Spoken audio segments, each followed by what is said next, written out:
Welcome to today's talk session. My name is Deidre Moss, and I'm the host of Can We Talk? I'm an educator, a motivator, and a talk connoisseur. The focus of our session today is environment sustainability and waste management, which coincides with Environment Day, World Environment Day, which is observed June 5th, 2021. The theme of Environment Day is ecosystem restoration. World Environment Day, or WED for short, is observed June 5th and reiterates the importance of nature and raising environmental issue awareness.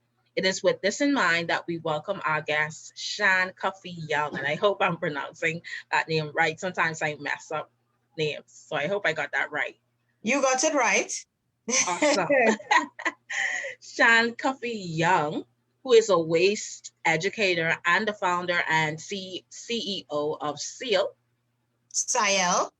Okay, Siel Environmental Services Limited, based in Trinidad and Tobago. So at this time, I will pass the virtual mic to our guest so that she can introduce herself. Thank you very much, Deidre. As you said, I run a for-profit social enterprise called Siel Environmental Services Limited, and we operate in the waste education space primarily. But we specialize in 3 areas. We do school-based waste education and literacy, or waste education and literacy for children. We also do waste reduction training for both individuals and businesses. Those businesses can be SMEs or corporate entities. And then we also provide consultancy to larger waste management projects that may come up. So we operate in those 3 areas. I have been working in the environmental and waste management sector for a little over 15 years now. And I am also, on a personal side, I'm a wife and a mom of 3. I have a 16-year-old, a 7-year-old, and a 6-year-old. The 7-year-old says she's going to be 8 in September. So maybe she's looking forward to the 8. And most recently, I'm also a children's book author of my very first book called Kai's Magical Adventures, Where the Garbage Goes. So it's targeted for children 7 to 10 years old, and all about answering that question. What happens to my garbage after I throw it into the bin? Does it just disappear into thin air? Where does it go? So she goes on a magical journey to discover that and meet some friends along the way who explains where all of the different forms of waste go. It's an excellent book. I always say it's not a story, it's a lesson. So it goes beyond just, nice, fluffy story stuff, but it also is teaching them something. So, and this year, my 2nd book is going to be released. So I'm happy about that.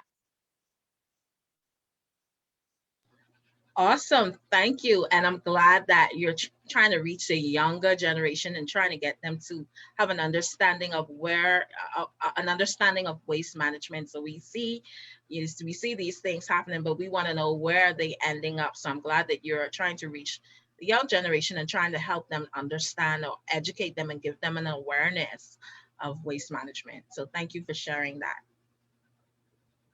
No, you're most welcome. Thank you. Thank you. So I want to reiterate that Can We Talk is an all-inclusive platform. We welcome guests from all parts of the world, from the Caribbean region and outside of it. It is our hope to bring awareness to issues and have meaningful talk about issues that impact all of us. Also, the session would not be possible without the behind the scenes work of my team member, Nikki Williams of Trinidad and Tobago. Hi, Nikki, and thank you. So I want to thank you for that introduction, Ms. Sian Cuffy Young. Can we talk about environmental sustainability and waste management? Sure, let's talk. Awesome. So we'll get into it. So can you tell us about yourself? How did you get? I know you talked briefly about your personal stuff, your personal background, but can you tell us a little bit about yourself and as it pertains to how you got into your particular career, namely within the field of waste management? Well, this journey started all the way back when I was a child. When I was 10 years old, my dad used to take my brother and I swimming every July, August vacation, summer for those in other parts of the world. And he would carry us to this one particular beach. And on that day, beautiful, nice, sunny, looking forward to it because we always look forward to our beach runs every vacation. School is out, so we go into the beach. And that day, my brother and I had this game. My father is 6'2", but we were little, so then daddy seemed like a giant. And we had this game where we would swim through my father's legs. No judgment. That was our favorite game. Okay. So my brother went first, and then it was my turn.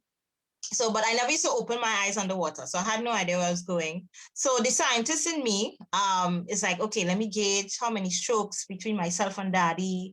Say, okay, it takes me about 5. When I reach daddy, I'll touch his legs and I'll swim through. So I did that, went into the water, and when I was coming out, something hit me in my face. When I opened my eyes, it was a loaded pamper. So that changed my life, my trajectory. 2 things came out of that. One, I told my father never to take me there again, which he never did. My 10-year-old self was very happy. And 2, I couldn't understand just how nasty people were. Why would you bring your child to the beach and not dispose of the pamper properly? Why is it floating? So one of the other things is that my father has been in scouting for longer than I've been on the earth, for probably about 40-something years now. And very early on, he taught us you always leave a place cleaner than you've met it. That's the conservation law in scouting. So from very young, even before that incident happened, I love hiking. And daddy would take us on hikes. And, he's like, okay, we have to clean up. And I'm like, but daddy, that's not my garbage. Why I have to pick up that? He's like, and what do we say? You always leave a place cleaner than you've met it, which includes picking up after others. So that has been a part of my makeup ever since. So it shapes actually who I am as a person and my beliefs, especially when it pertains to the environment. I absolutely despise littering. I tell people I'm normally very hyper, energetic, bright, sprightly, but litter and you'll see me pissed off. I don't understand how, if you say you love somewhere, how can you litter? I don't understand. So for me, my journey was not a very straight road at all. I actually taught secondary school first, and then taught science, physics, and integrated science at secondary school. And then I came into it because I came into the waste sector specifically because one of my neighbors worked for the waste company and I was looking for something to do. And he's like, oh, why don't you just come and work where I am? And that's how it happened. So he, made a few phone calls. Sometimes we have to thank these people in our lives. At that time, I absolutely hated it because I wanted to get through on my own. But that's the power of your network, right?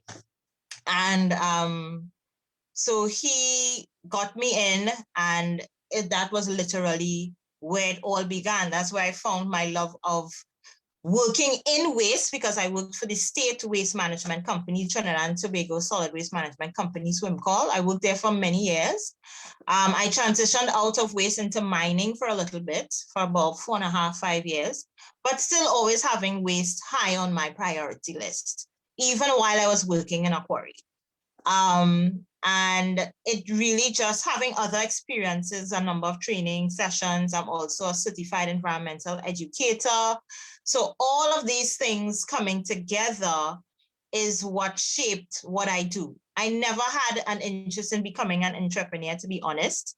I was very good with climbing the corporate ladder. I reached up to middle management right before I was, I reached right before I was supposed to hit upper management. And I just made another decision, My husband actually is the one who pushed me into entrepreneurship, because I was like, no, I ain't going to work. I know this is not for me. My parents were not entrepreneurs.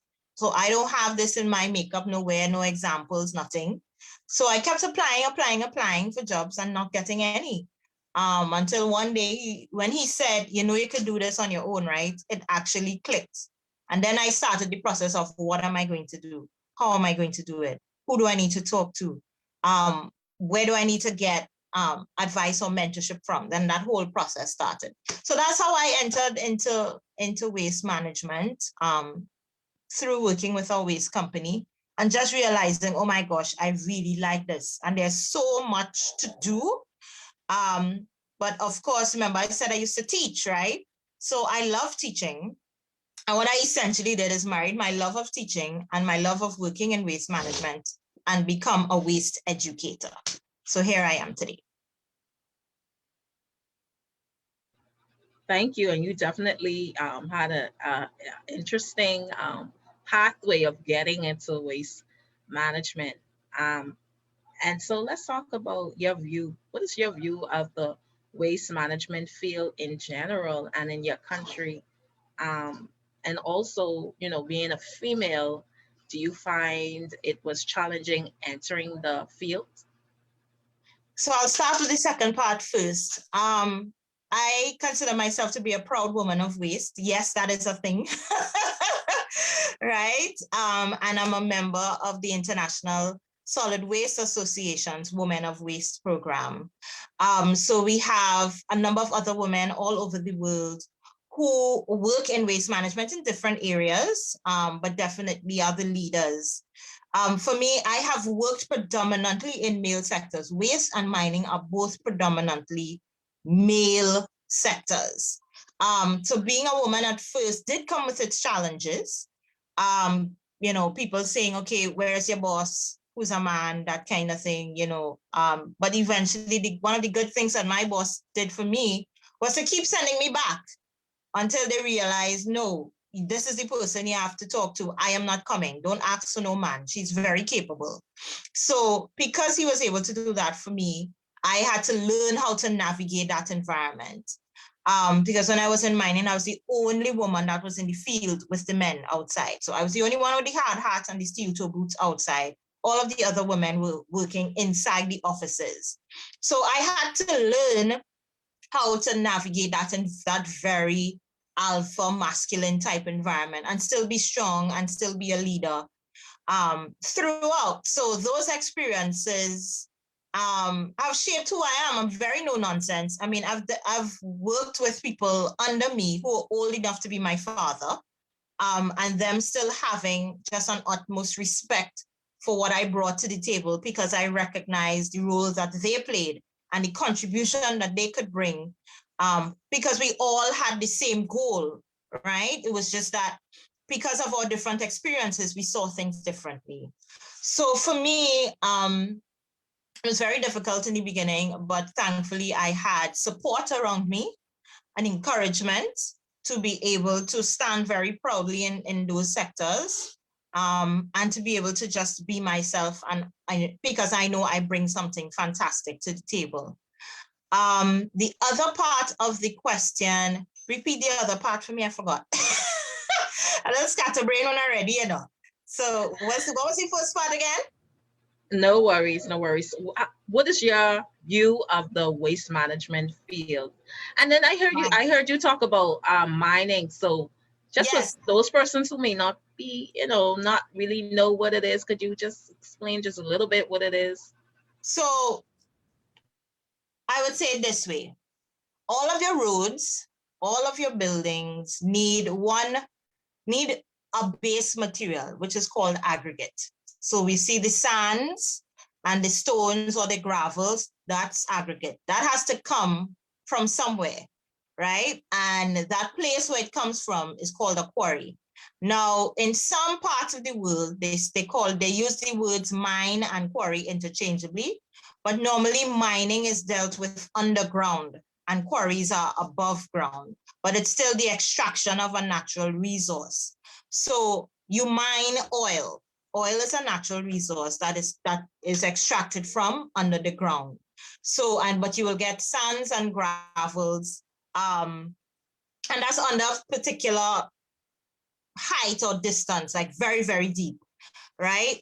Whereas in quarrying, the depths are not as low as with mining. So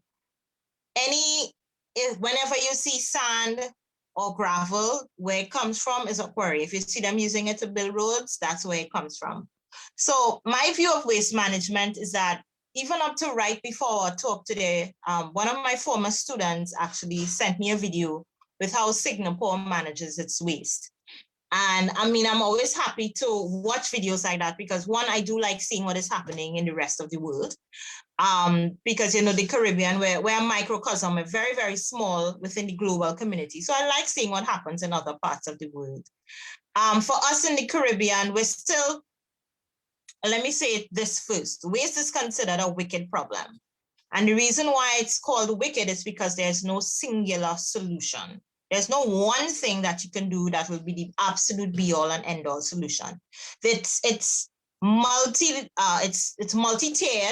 So in order for us to deal with waste, we have to look at many things. We also have to incorporate the use of other strategies, other sectors like environmental psychology when it comes to behavior change and getting people to shift in their thinking and their mindsets as it pertains to waste. That's one of the things that I do, right? And then we have the actual collection, handling, and disposal of waste. For us in the Caribbean, landfilling is still our main method of disposal, but it's not the only one that exists. We do have some islands that have engineered sites, some that don't. So the thing is really, it has to have an integrated system in order for it to effectively work. And in Trinidad and Tobago, I would still say that we have come a long way, but we still have a long way to go. Because we do still have rampant littering. We still, recycling is voluntary, it's not mandatory. So we still have a ways to go, and we need the legislative framework to be there to support what people like myself and other people who work in waste management do, right? Because it's all over the place, very haphazard, vai, as we say. That disconnection is what presents part of the problem, right? So it is a coming together. It is an integrated approach. It is recognizing the strengths of other disciplines to help solve the problem. And we'll get to where we're going. As I said, you know, different countries make different decisions based on looking at their waste composition. You know, what is the majority? For us in the Caribbean, and Latin America by extension, even in the video in Singapore, right? The majority of our waste in the Caribbean is organic. It's not plastic. So people will think, oh my gosh, the reason why plastic is the number one thing is because it lasts so long. It has a very long decomposition rate. So it just exists and persists in our environment for a long time. It's over 450 years to 1,000 years before it can even do anything. And even if it breaks down or it degrades, it gets to the form of microplastics, which is part of the problem that my marine colleagues now have in terms of how it affects the marine and aquatic life, right? So you see how it just seeps into other things.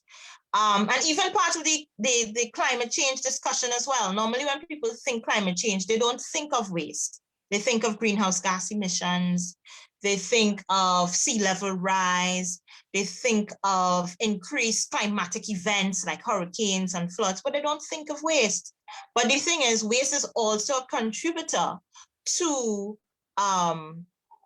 greenhouse gas emissions, right? So it requires the attention. Now, some of my colleagues in the UK are looking to put together a paper to present at COP26, which is a conference of parties where they want to raise the topic of making waste higher on the climate change agenda.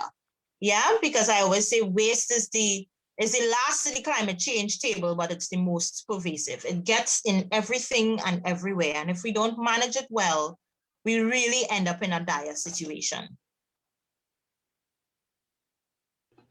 Ms. Young, I want to thank you for that insight. Sometimes you don't necessarily think about those things. And as you would have mentioned, the role that waste management would play in greenhouse gases and climate change. So I want to thank you for that insight and sharing that. And that's why it's so important to have these talks, because, you know, it kind of helps to bring awareness to these issues. So I want to thank you for sharing. And thank you for explaining, the concepts of mining. I know because you work in the field, you just throw out these words, but but just for persons who may not be as familiar, it helps to give them an understanding. Okay, so moving into more environment, as you would have talked about the environment and climate change. What is your view of environment sustainability, and do you find that there is a strong effort being made to preserve the natural environment in your native country and also within the Caribbean region? I know, before you get started, I know here in the Bahamas we ban plastic, so Mhm. we're now using non-plastic items. So we ban plastic. So we're making some steps. We're making some steps to improving and preserving our natural environment. But I wanted to get your insight. Yes. So one of the things that I would say to that is sustainability should be everybody's business, right? From no matter if you're an SME, a corporate entity, an individual, it should be a manufacturer, it should be everybody's business. Because at the end of the day, there is no planet B. We all are living on this earth and we all have to do our part. Remember, we're dealing with finite resources, which means that they will deplete over time. So, and as much as Mother Earth revives and rejuvenates herself, right, there's still a lot that we do as human beings that doesn't help, right? So to me, even last night I was talking to some of my colleagues who work in the environmental sector, who has businesses, sorry, in the environmental sector as well. And I was saying, sometimes we have conversations with those around us who already know, the converted, as I call them. They're very familiar with sustainability. They know the importance of incorporating it into their businesses. They not only have the willingness to do so, but the ability to do so, because that's two very different things, right? But who we really need to get to is the people who sit on the outskirts of that community. The information needs to get to them. The ones who are not doing it, have been doing the same thing for the last 10, 20, 30 years. How can we get them to look at sustainability? Because it should be important to everybody. It's the 3 Ps. It's people, profit, and planet, right? We are extracting you can still hear me, right? Because you can still hear me, right? We are living on this earth and we should all be doing our parts. Sustainable Development Goal 12, which governs what I do, is responsible consumption and production. In my opinion, sometimes we focus a lot on the consumer and making better. The consumer has to make better choices and we have to recycle. And don't get me wrong, I'm a firm believer in that as well. But we don't place enough emphasis on the production part. The consumers can only do what they can do with what is available. So if we have better options that are available, then we can now make better decisions. There's a quote that I live by: it is not always about doing things better, but sometimes we simply need to do better things. What are those better things that we can be doing? And that's the question we need to ask ourselves. It's not, I know that I cannot, even when I used to work in the quarry, I tell them, I cannot run around and hug up and save every tree. I can't do it. That's not realistic. But I understand what you guys need to do as the foremen is understand that when you are mining, it has to be done in a way that when I come in to rehabilitate the site, we can use it as very close to the end of when the process of rehabilitation. So don't just dig big holes in the ground because you could do it. You understand what I'm saying? So it's getting people to see, and eventually, over time, they saw my perspective and they're like, okay, Shan said, don't put the topsoil far from the site. She needs it. She said, if we are digging, let her know how deep we're going. It's a process, right? And it can be done. I've worked on quarry sites. I've worked on one of the largest quarries in the US region. So I've seen that it can work. I know that it can work. And that's why I said it's not just a willingness, but an ability to. You're ready, yes, you made up your mind, yes, which is where the willingness sits, but you're ready to take the action, which is the ability to, right? So that's how we have to look at environmental sustainability, not as this far-reaching, over-expensive, I don't want to do that kind of thing, but look and see, okay, how are we affecting not just the people, the internal and external customer? What are we doing with our profits? Are we supporting eco-friendly businesses? Because you may realize, okay, I can't really make a major shift in my business operations right now, but I could support another eco-friendly business. Can we do those things? We're not asking ourselves these questions enough. And therefore we continue to be stuck, and we still have, such a long way to go because we're not having enough conversations. And that's kind of where I see my role is to keep having these conversations, keep talking till I'm blue in the face, to get people to see this is what it is, this is what is possible. Let's start at the point that you can start at. I'm not asking you to just go and spend millions right away. What are the little things that you can do? Especially today. Today is World Environment Day. The theme is ecological restoration. What can we do so that we really protect our ecosystems, our mangroves, our coral reefs? What our forests, what can we do to make sure that we as consumers, as manufacturers, as producers, because I link everything back to waste, right? What else can be done? It's no more business as usual. That cannot happen, right? Because the earth is demanding it, and very, very soon we will feel the repercussions of that, all of us. I remember the Antiguan Prime Minister said that the Caribbean only contributes 0.01% of global greenhouse gas emissions. But because of our warm Caribbean Sea, we feel the massive brunt of what happens in global north and in Europe and so on, right? So what can we do as well to make sure that we're not affecting others? In Trinidad and Tobago, to me, and this is my personal opinion, I don't think we're doing enough. I think we can do more. I really think so. I've worked in the public sector for many years. I understand the challenges, but there are better things that can be done. Simple solutions. I'm not asking you to do anything huge. Let's make the collection of recyclables mandatory. How about we do that? So our focus, because we have been an oil and gas country for so long, because that's where our GDP comes from, we've been slow to transition to renewable energy options. So literally it is up to the consumer if you want to buy your solar panels and stuff like that.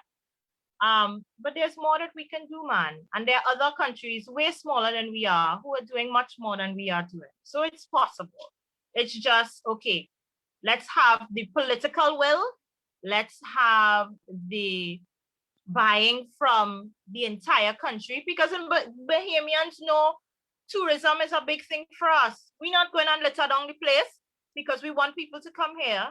And by them coming here, we all benefit as a nation, right? Trinidad and Tobago are we're two islands, one country, but Tobagonians understand that more than Trinidadians, right? You won't find a Tobagonian littering, but a Trinidadian will do it no problem, right? So all of those things, we have to return to a love of place, a love of where we are.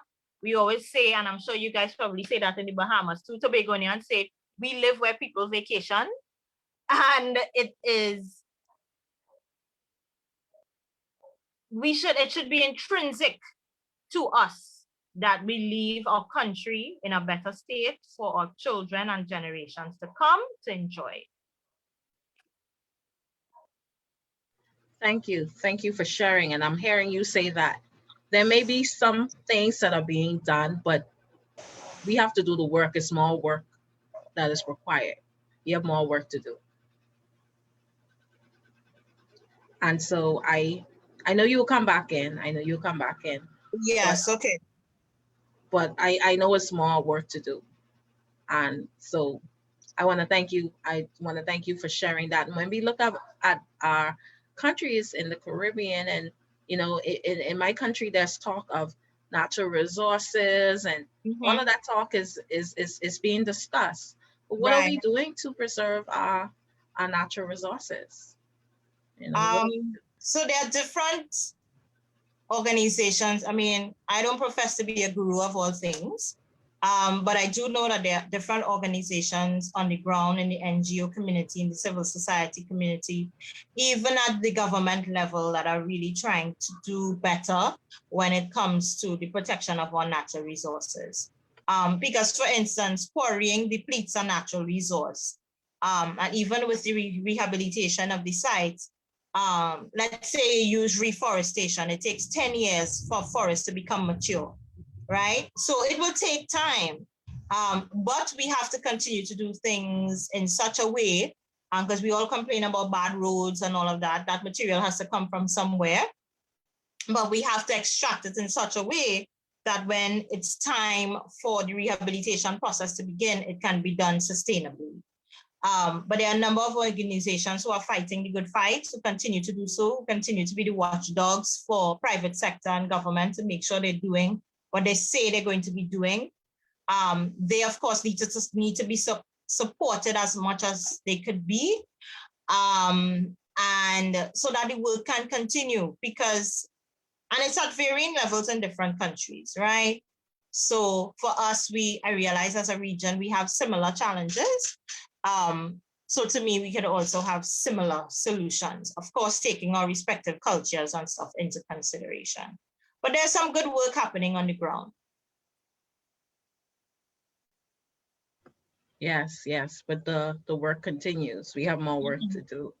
Yeah. And so I wanted to, do you have any additional comments as we wind down for this session? Do you have any additional comments that you would like to add? One of the things that I always say is that the R's that we would have learned, the reduce, reuse, recycle, those 3 R's alone can't stand by themselves anymore. So there are now 7 R's. So you refuse. If you don't need it, you don't take it. Then comes reduce, reuse. Then you have things like refilling. You have things like repair, like repurpose, which is where the upcycling industry sits. You have rot, which is using your organic waste to become compost, which I'm a huge advocate for. And then you get to recycling. So, and that's how I've listed those there. That's actually what is referred to as the waste management hierarchy. Because of convenience, we've forgotten a lot of those things. So it is really about encouraging people. I tell people I am not the perfect environmentalist.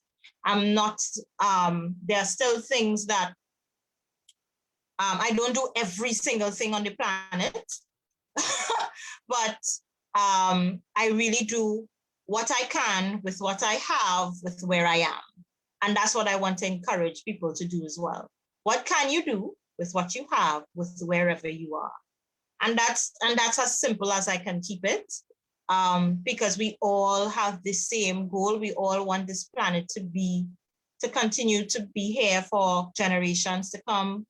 I want my children to be able to benefit from going to beaches all over the world that are clean, visiting some islands. You know, there's talk of one of the places I want to visit is the Maldives. But if we don't change our habits, the Maldives will very soon be no more. So we all have to do our part, right? And again, I want to emphasize that's not just for the consumers, but for the producers. The producers have to be held accountable and responsible for what they are creating that enters into the market. They have to be. Too oftentimes we put too much of the emphasis on the consumer and not enough emphasis on the producer. But as I was saying before, Sustainable Development Goal 12 is responsible consumption and production. What are some of the better things that we can do? So those are my closing comments, Deidre, I just want to say thank you again to you and the team for having me on Can We Talk today. Guys, I just want to wish you a happy World Environment Day. Go do something today to save mothers. Go do something. Use your reusable water bottle, shop with your reusable bag, take your recyclables to the depot, go and tend to a compost heap outside, go and do something. Play a little game. I'm going to play a eco game with my children just now because it's raining cats and dogs here, so we can't go outside. So I'm going to play a little board game with them. Right, but it's an environmental board game because I told them we have to recognize World Environment Day today. So go do something to protect the planet. Go do your part. What's the name of that board game? It's called Climber Quest. It was designed by some secondary school students, some girls. I think it's Poverty Girls College. And they designed it so it's like the environmental Monopoly. So I'm going to play it with my little one. So they did an awesome job today. So I'm going to do that. And I'm just going to remind people as well to just do what you can with what you have where you are. Awesome, Miss Sian Cuffy Young. Thank you for joining us today. You're welcome back anytime. Thank you. Thank you. Thank you for joining us today and being your inspiration, because you're a female. Like you talk about, you're in the mining and waste management, which we know is male dominated. And so you're an inspiration. So I want to thank you for sharing that and letting our girls see that women can do it too. Yep. And we can be. I hope that one day that my work and my walk is an inspiration to other girls, that they can enter into the sector. It's not the sexiest of all the environmental sectors, but we need more women, and we need women at leadership positions and leadership roles, running organizations. That's what we need more of. Yeah, because we can do it, man. We can do anything. Yes, we can. Absolutely. Anything. We can do it. Absolutely. And I heard you talked about you were looking for, I picked up on something that you said. You were trying to find work or something like that, but you created a space for yourself. That's what I gather from that. And that's what we have to do. You know, sometimes you find that you're not invited at the table. Go create the space for yourself. Exactly. And so that's what I pulled from you today. And I also learned so much today because we were thought about the 3 R's: reuse, recycle. We thought about the 3 R's, but you brought up the 7 R's. So I have to go and do my research now because the 7 R's, right? Reduce, reuse, and recycle was the 3. Now it's 7. So I need to do some work. And then you were throwing out quarry and all that stuff. So I got to do some research. Okay. No problem, man. But I realized that to me, it's just about making waste uncomplicated, because it's a sector that when people look at it, they think, okay, no, that stuff is just way too hard. I'm not even going to begin to think how to break that down. So I see my role as to be able to do that. One of my colleagues said, I told him I'm not going to use it yet, but he said it and I was like, I love that. He said, Sian, I consider you to be the dominatrix of waste education because you're whipping people into shape. I was like, I like that.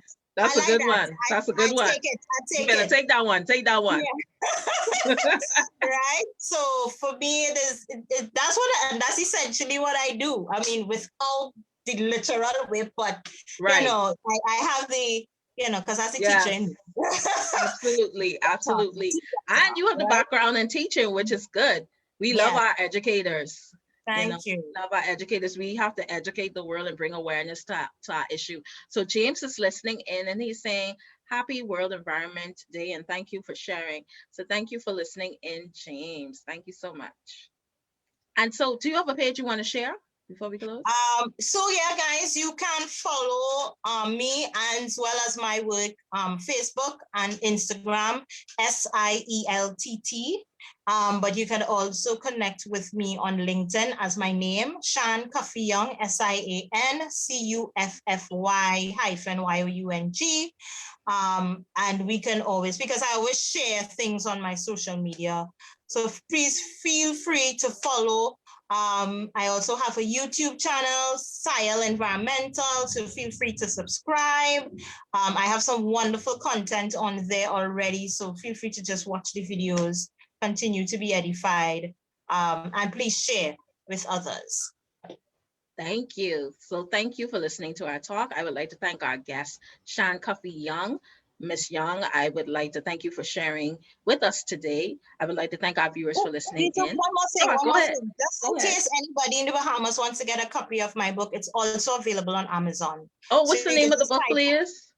Kai's Magical, KY''S, Magical Adventures, Where the Garbage Goes. But if you just type in Kai's Magical Adventures in Amazon, the book will pop right up.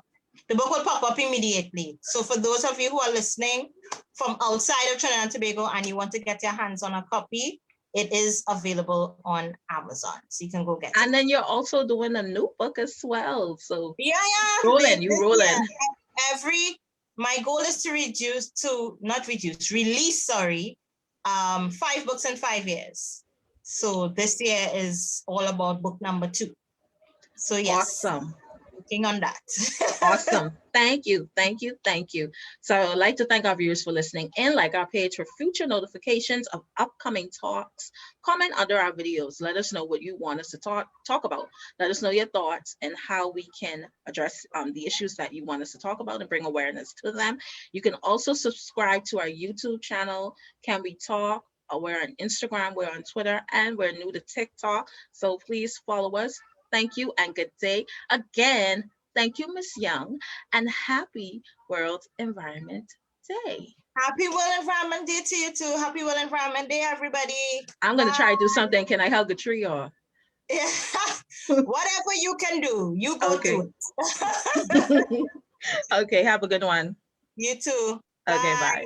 Bye.